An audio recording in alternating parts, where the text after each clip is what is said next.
Homeschool friends and family, how are you guys? So I thought I'd do this quick video about being a homeschooling mom and a working mom. And so I just thought that it would be, I've been thinking that it would be a good video, and I think she has thought the same thing, as we have both more recently got back into the workforce in a different kind of way. I've never fully left it because my husband and I run a business, but I'm also doing other work as well. And so I thought it'd be a great time to do a video on like my tips and stuff. Now, full disclosure, I am going to be cleaning my classroom while I'm doing this because, as I have told you guys in other videos, just multitasking while I'm doing videos is just kind of the way to go. That's like my life right now. But nonetheless, I can still help you out with some good information in the meantime. Now, while I'm telling you this, you probably want to know, like, well, how long have you worked and homeschooled? And I'm going to let you know that I have worked, not homeschooling, for around 13 years, I want to say. All of my life since I've been 14, I worked. But then as we got more capable, we were able to have me come home and then just help in the business. But while we were homeschooling, in our third year of homeschooling, I started going into the office to help my husband. And so we would go and do that a couple times a week. I would go into the office about 3 or 4 times a week for about 3 to 4 hours a day. And so that was how we did it. And it was challenging leaving the house, but it wasn't full-time work away from home. So there's that, which would be my first tip. If you can not homeschool and not have to work full-time, which I know this is not for everybody, then part-time is much better. Now, the work that I do is from home, and I work from home and homeschool. Some of these tips I give you will totally work for you if you are working away from home, and then they will work for you. They'll work for you either way, really. But my specialty in my current field, because my life changes all the time, has to do with working from home. But again, a lot of these tips will work no matter what you're doing. First tip is, like, right now, today is Sunday, and I am getting the classroom in order today, because if I don't, then it's a whole thing throughout the week and I can't seem to catch up. I do this on Sundays night. Tip number 2, take a day off as best as you can. And a day off may be like the actual Sabbath. I start my day off Friday night, I finish it Saturday evening. That might be the Sabbath. Or like some weeks for a week, I didn't get to go ahead and go through the whole, like the whole 24 hours, but I gave myself like probably a 10-hour, well, with sleep, probably more like a 15-hour break, but you don't count sleep. It wasn't 10 hours without sleep. It was probably about 5 hours. Once I woke up, I gave myself like 5 hours in the morning, late morning, and just eased into my day. So if you can, do that, because that gives you a refreshing. But if you can't, try to do things that rejuvenate you. And you need to give yourself as much as even if it's an hour, you need to give yourself a break. That's just something you have to do. You're not going to be able to keep going otherwise. The next thing you want to do is you want to try, if you can, if it's affordable for you, and I know like food is so expensive right now for a lot of people, but you want to do the best that you can to get meals that are easy. You could freeze or cook if you have time on the weekend to do that. I do some of that. Like, I don't necessarily fill up the freezer, but I'll make things ahead of time to just that either I freeze or I just can pop into the oven or the slow cooker. So I'll do a little bit of that. So if I'm gonna cook a meal, I'm gonna be in the kitchen, then I'm gonna do like a twofer. So it'll be a twofer, I do that. But for the most part, I'm just gonna I don't really do mass cookings.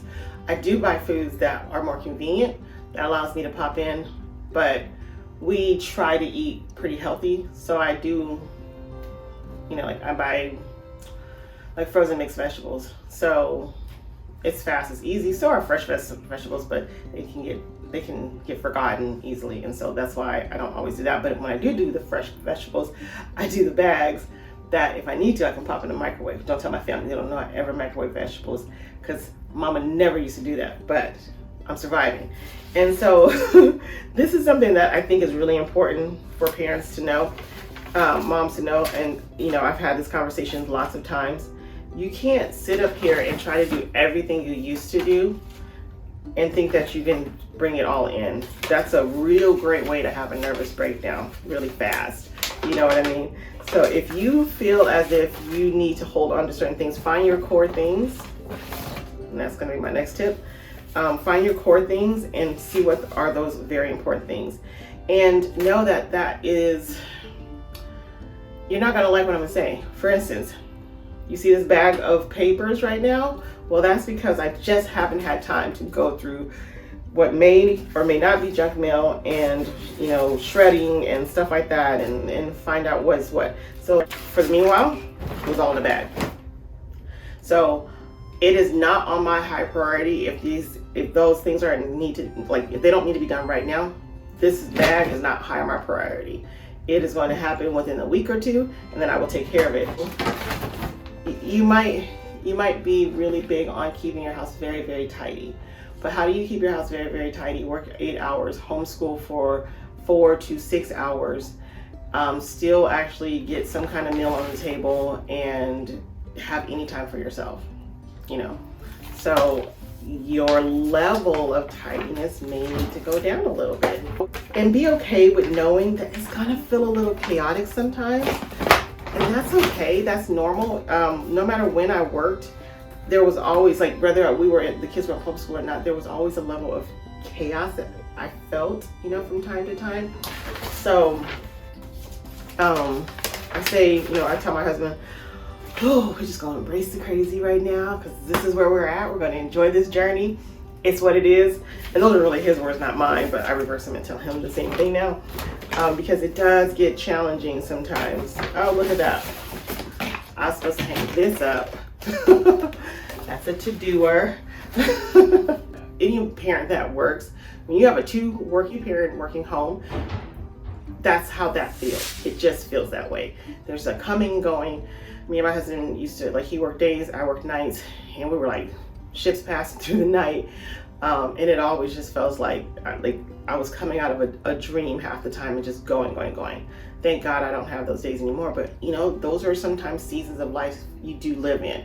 And I'm telling you that because sometimes I think, especially on YouTube, it can always look a certain way, and you don't know the history, the struggle that it's been prior.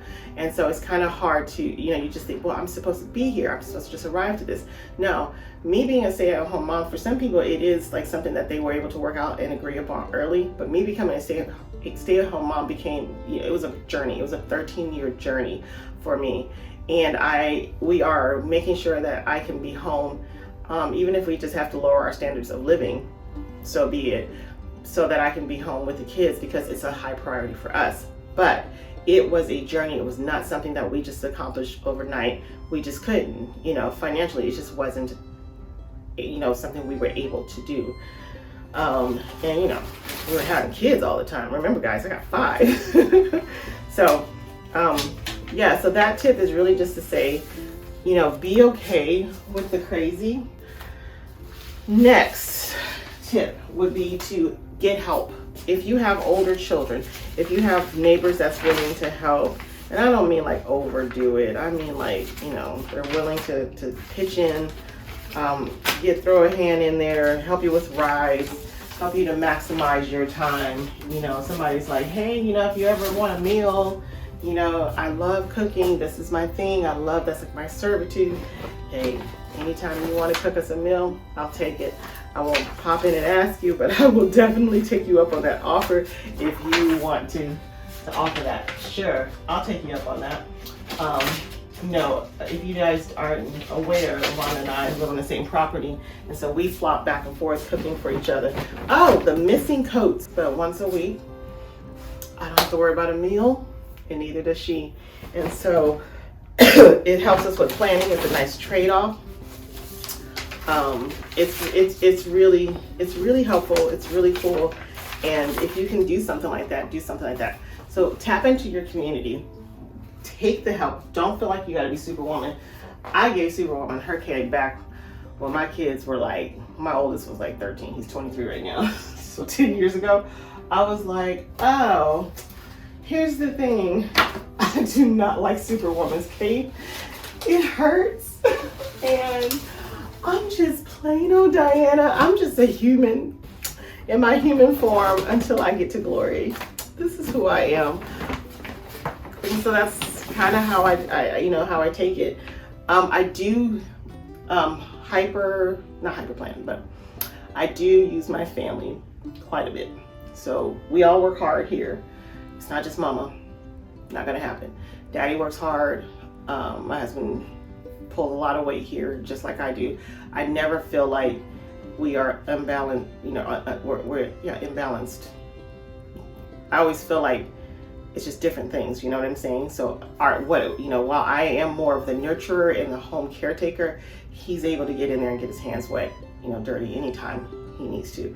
And likewise, vice versa. I try to do as much. And honestly, he's able to work in my world more than I can work in his. Isn't he cute? More than I can work in his world. To aid in that, I use a lot of tech. So this is my next tip. Busy moms, use your tech.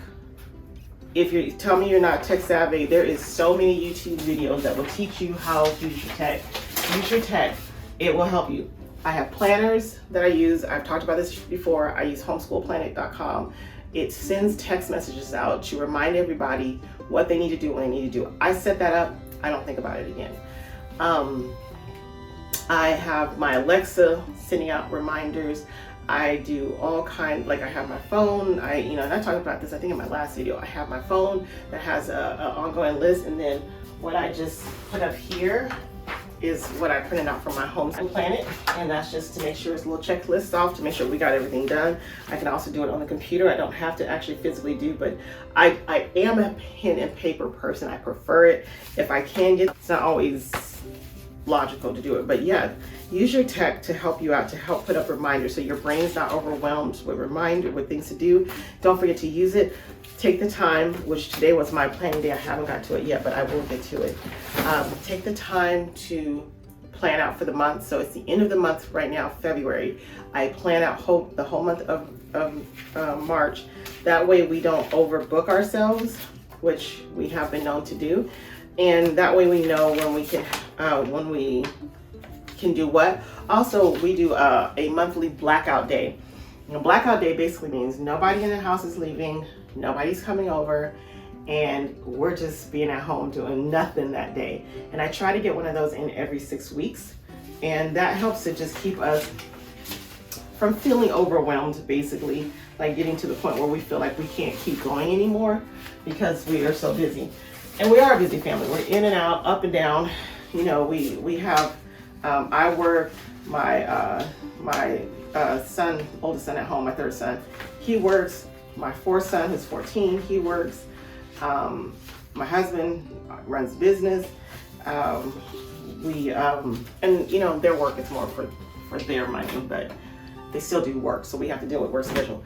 Then my third son runs track. My fourth son has acting classes, and then my fifth son, whatever things he has. I teach 2 co-op classes. I've said this before, in my last video.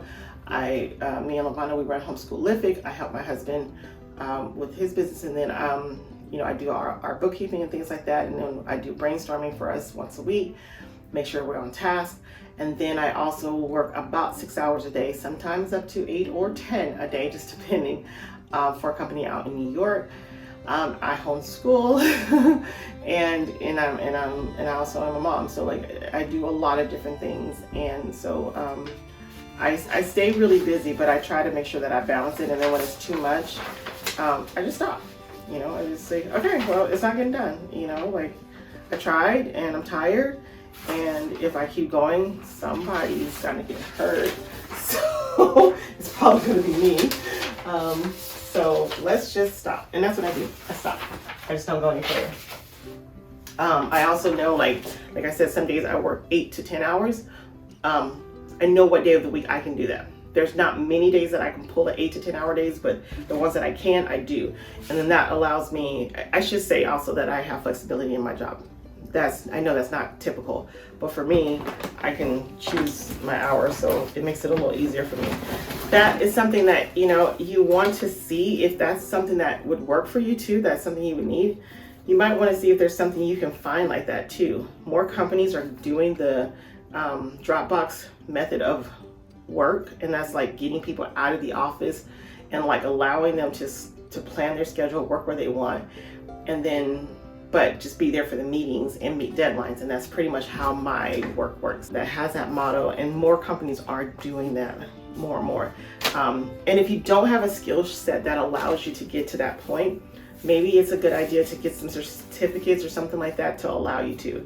One of the things I am pretty passionate about as being a stay-at-home mom is that I am always showing that I'm either being educated or I am working, and I'm always developing a skill set so that I'm always valuable, because nothing's promised to anyone, you know, and I don't know if something will ever happen to my husband, so I always want to be valuable. So that's just a little bonus tip.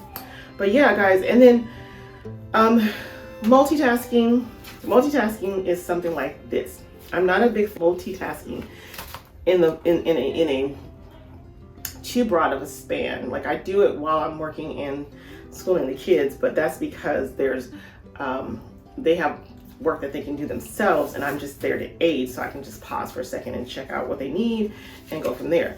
So, but I'm not crazy about doing major multitasking. To me, multitasking would be, you know, running your washing machine, running your dishwasher, and you know, you're doing something else. And so to me, that's multitasking, and that's a good form of multitasking. But other than that, I feel like it can get a little overwhelming, and your quality of work just goes down, and we don't really want that. We want to have good, diligent work. We want to do a good job. We want to make sure that we're doing the work the best of our ability, but getting multiple things done. So, you know, and in that, plan how you can multitask. So like, I always say a good morning routine starts with a night routine. Don't let anyone tell you otherwise. At night, prepare your things, know how your day's gonna go.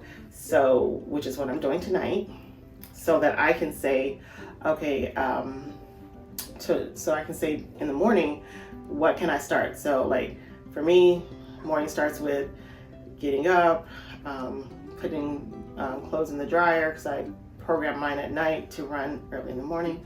So I do that, and then get the coffee to set up to start at a certain time, let the dogs go run and play, and then so those things are happening. I set some timers. I'm big on my timers. So those things are happening while I'm getting myself together. Then it's time to put the dogs away, go let the chickens out. I got to do it that way because the dogs will eat the chickens. It's a whole thing. Take care of the pigs, and just, you know, pet the cows because they don't need nothing. And and then go from there. That is and then you know, while I'm cooking breakfast, I might be, you know, listening to my Bible or something like that. So then that's how I'll multitask like that. And stop moving for a second and just run down those tips real quick for you. So one, go ahead and do your prepping on Sunday, you know, or Saturday if that works better for you. I rest on Saturday. I work, you know, because we're already going to church and everything, so I do stuff on Sunday. Get help in your community if you can. Lower your expectations of what you absolutely need to have done, and make sure your absolutes are done. Be real with yourself. Say, what more could I have given? And if it's nothing else, then you got to let it go. Catch it up on the weekend, and, you know, ask for help. And oh, you know, something else, guys, if you can afford it, don't be above having someone come and help twice a month. I did that for some years. It was great. I'm considering doing it again, just because it was so helpful, so that I could maintain a level of clean in my house, but I could exchange that time and just let somebody else do it, and usually they did a better job anyway. So that, you know, that's something to consider. Bringing your community, that could be your family, that could be your friends, that could be your homeschool groups. This is why I'm a big fan of a homeschool group. I do think that community really helps stretch out that extra. Also, I forgot this one. This is a huge one. Don't always be so, you might have to change the way you homeschool because you work. A lot of people don't like that, but that's a reality, guys. You may have to change your homeschooling because of your working. So there's that. Multitask in a healthy way. Make sure you take time for yourself and you get rest. Proper rest will allow you to maximize your time later on. But if you don't get proper rest, you won't be able to maximize your time later on and get some downtime, all right? Simplify your meals. Make a menu plan. Make it quick, make it easy. Don't overthink the menu plan. If your family doesn't like it, just tell them be grateful that you have food and it's hot. You're welcome. But you might just have theme nights. Lavonda and I were just talking about that. She was talking about doing theme nights. I kind of just go through because I'm big on like, well, what's the weather? I might not feel like soup today. So, but having themed nights is a good idea. And also, like, if you can have freezer meals or meals that you can grab that's, pretty much ready to go and all you have to do is add things to it, do that too, if you can afford that. If not, just do simple meals. I find a Mexican menu is so easy and so like versatile. You just fold the tortilla a different way or use a different type of tortilla, y'all. It's great. And everybody thinks you got something different. So I love Mexican food because it is so fast, so easy. And you can just like do some core stuff and just whip it out, just make a big batch and change it up. Also too, a lot of Italian foods are that way. That's another thing too. You can just some ground beef, cook up a whole bunch of ground beef, and you can have tacos, taco soup, spaghetti. You can have hamburgers. I mean, you can have sloppy joes. I mean, there's just so many options you can have there. Of course, you got to eat to your family's needs and desires. And we don't eat a lot of gluten because I have gluten issues, but I'm just giving you ideas, you know what I'm saying? So those are just some tips and ideas. I hope those help you. I hope you found this video informative. If you need help homeschooling, Lavonda and I do also consult, because why not? We add that onto our busy schedule, but we love doing it. It's something that really refreshes us, but it also, we find, help a lot of our homeschool parents that do this.